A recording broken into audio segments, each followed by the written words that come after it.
Hi everyone, welcome to the video. This is Rugby League History coming to you live from England, land of the lockdown. Most of the world is getting back to normal, but here in England we're still down in the cellar, especially you in Australia. You're living it up, having a good time, and we're still down in the cellar. But that's not why you called. You're here for NRL tips and I'm going to give you them now. So last week I got 4 out of 8, admittedly. I went for some outsiders. Week 1, 6 out of 8. Let's see if we can do better this week in round 3. The first match comes to us on Thursday night and it's between Penrith and Melbourne, the grand final rematch from 2020. With Penrith, they're still without Apasai Coruscant there. Nathan Cleary has been named, but will he play or won't he play? At this stage we don't know. According to Entertain House, he's already failed a couple of HIA preliminary tests, so we'll have to see. Matt Burton is waiting in the wings to replace Nathan Cleary. For Melbourne, they're without Felice Kafusi for 2 weeks. He's been suspended over that tackle that he did on Ryan Matheson. So coming into this game, one thing that we've learned about Penrith is that they're the first team in Rugby League history to go the first 2 weeks of the competition without conceding a point since 1908. So well done to Penrith. But with Melbourne, as we've learned in the past, whoever Melbourne play the week after they've lost a game usually gets torn a new arsehole. So I'm not really expecting that to happen to Penrith, but I'm pretty sure Craig Bellamy would have been absolutely fuming after that game against Parramatta. And I think it's going to be a really tight game. There's going to be a lot of feeling, especially from the Penrith players after what happened last year. They got close, but ultimately fell short. I'm going to go for Melbourne to win this game by 6 points. I think it's going to be a good match, but I think Melbourne's going to win the game. On Friday night, the first game comes to us from Wynn Stadium. It's between St George and Manly. So last week St George had that win over North Queensland up there in Townsville. For Manly, they've lost their opening 2 matches against, you can see, 2 of the competition heavyweights in Eastern Suburbs and South Sydney. St George are unchanged. For Manly, unfortunately, Davey, he's out for the year with an ACL injury. Josh Schuster comes in. Morgan Boyle comes in. I've tipped both of these sides to finish towards the bottom of the table or miss out on the finals in 2021. Manly were admittedly improved last week against South. I thought that they were way better than they were in round 1. For St George, I tipped against them up there in Townsville, but they somehow come away with the win. Quite a good performance. For this game, I'm going to go for St George to win. I think they're going to win by about 8 points. I think, like Penrith and Melbourne, it's going to be a close match, but I still see St George winning this game at Wollongong by 8 points.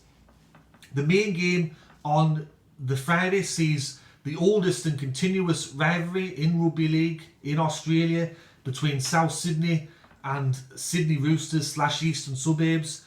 Once again, another chapter of this storied rivalry is going to take place. This time the match is being played at Stadium Australia there, which used to be known as ANZ Stadium if you don't know. For South Sydney, Jackson Paulo's out. He was ruled out with a concussion. Josh Mansour comes back into the team. For Eastern Suburbs, Victor the Inflictor, he's back after it seems like forever. I think he got that injury against Parramatta in about round 5 or 6 last year. So this game, the last 2 weeks, especially for Eastern Suburbs, not only have they been playing against teams where you expect them to win, they've absolutely been destroying those teams. So that's a good sign if you're an Eastern Suburbs fan, that not only are you expected to win, but you're winning well against teams that you're expected to beat. For South Sydney, they've been playing okay. Especially last week, I thought that they played quite well against Manly. For this game, I'm going to go for Eastern Suburbs to win this match by 6 points. I think out of the 2 sides at the moment, I think East are playing a bit better at the moment. And especially the last 2 weeks, you've got Brett Morris, who I think become the first player in history to score consecutive hat-tricks in the opening 2 rounds of the competition. So well done to Brett Morris. But I'm going to go for Eastern Suburbs to win this game in a close one. I think a lot of the matches this week are going to be close. The first match on the Super Saturday sees Canberra up against New Zealand. And also this match has been played at GIO Stadium down there in Canberra. Second home game of the year for Canberra. For Canberra, Croker's back into the team. Sebastian Chris Kringle, he drops out. And for New Zealand, they've got no Chanel Harris-Tavita. O'Sullivan comes in to replace him. They're also without a couple of other players. I tipped New Zealand last week. Now, they've come out and said that they got the decision wrong. Well, it's too fucking late for that. I lost my tip. Warriors NRL Fanatics is probably putting his fist through a shower screen door at the moment. For Canberra, they were good against West Tigers. Last week, they were lucky to win against Cronulla. If it wasn't for Chad Townsend being a bit wayward with the goal kicking, they would have lost. I'm pretty sure Ricky Stewart would have kicked off over that, so I'm pretty sure with this game, Canberra's going to be back to the way they were in round 1. I'm going to go for Canberra to win this game. I think they're going to win by about 12 points. They are notoriously very good at home, and I think they're going to continue that against New Zealand. The next game on Super Saturday sees Brisbane up against Canterbury Bankstown, and this is being played at Suncorp Stadium. For Brisbane, no changes after last week against the Gold Coast. For Canterbury Bankstown, a massive omission. Raymond Fatale and Mariner, he's been ruled out. Also, Dallin Watene-Zelezniak, he's out with suspension. Corey Waddell and Stimson come in, and they've also got a debutant on the wing. With Brisbane, I mean, in round 1, they played half a good game. Round 2, there were no chance against the Gold Coast with all that lost ball. With Canterbury, round 1, they tried hard against Newcastle. Round 2, they were just up against a better opponent. They were held scoreless there.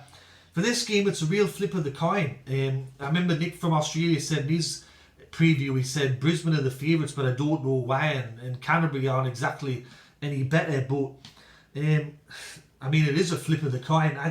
I'm going to go for Brisbane to win this game solely because they're playing at home.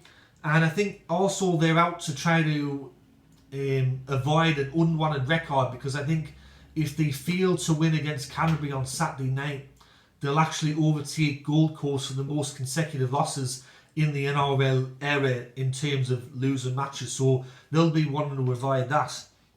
And the final match on Super Saturday sees Parramatta up against Cronulla Sunderland. This game is being played at Bankwest Stadium, so another home match for Parramatta. For Parramatta, Ryan Matteson's out after that tackle that Felice Kafusi did on him. And for Cronulla, Marine Hiroti, he's been dropped. And they're also without Jesse Ramey and Noodles. He's still not playing at the moment. So with Parramatta, they played really, really well against Melbourne last week. I loved the desperation. I loved the commitment in defence. And they took their chances well in attack. For Cronulla, they were very unlucky to lose last week against Canberra. It come down to the goal kicking. Parramatta, when it comes to Parramatta, Cronulla were a bogey team for Parramatta. Last year, actually ironically, last year when Cronulla played against Parramatta, Parramatta would have lost that match if it wasn't for goal kicking as well. With Parramatta as well, is this going to be another case of Jekyll and Hyde performance? We've seen it a lot of times over the years. Parramatta put in a good performance. Next week, not so good. With Cronulla, they're a very hard team to break down at times. I think this is going to be a close match, like a lot of the other games, like I've said. But I'm going to go for Parramatta to win. I have faith in the side. I think they're going to win by about 10 points, but it's not going to be easy. But I'm going to go for Parramatta. The first match on the Sunday sees Newcastle up against West. This match is being played at Marathon Stadium, or as it's known now as McDonald Jones Stadium. So for West Tigers, as we all know, Joey Leilua, he's been demoted to reserve grade. For Newcastle, they've been playing all right the last 2 weeks. If it wasn't for that decision with New Zealand, maybe it could have been a bit different, but they've been playing well last 2 weeks. For West Tigers, they've been a bit of a basket case over the last 2 games. The fans are not happy. There seems to be a bit of unrest at the club already. For this game, it's going to be Mitchell Pearce's 300th match. I don't think things are going to get any better for West. I think they will play a bit better than they did last week against Eastern Suburbs. You have to remember that with West, the two opening games that they played against Canberra and Eastern Suburbs, they're two of the Premiership favourites for the competition this year. So you can tell that they're way off the pace with that. How are they going to go against a team that's going to be finishing sort of around about that 7th or 8th position maybe? We'll have to wait and see. But I don't see things getting better for West Tigers, so I'm going to go for Newcastle to win this game, 13 plus up there in Newcastle. And the final game on the Sunday sees North Queensland up against the Gold Coast. This match is being played at the Queensland Country Bank Stadium there. For North Queensland, they're without Kyle Felt. And for Gold Coast, they're without Ash Taylor, and Tanner Boyd comes in.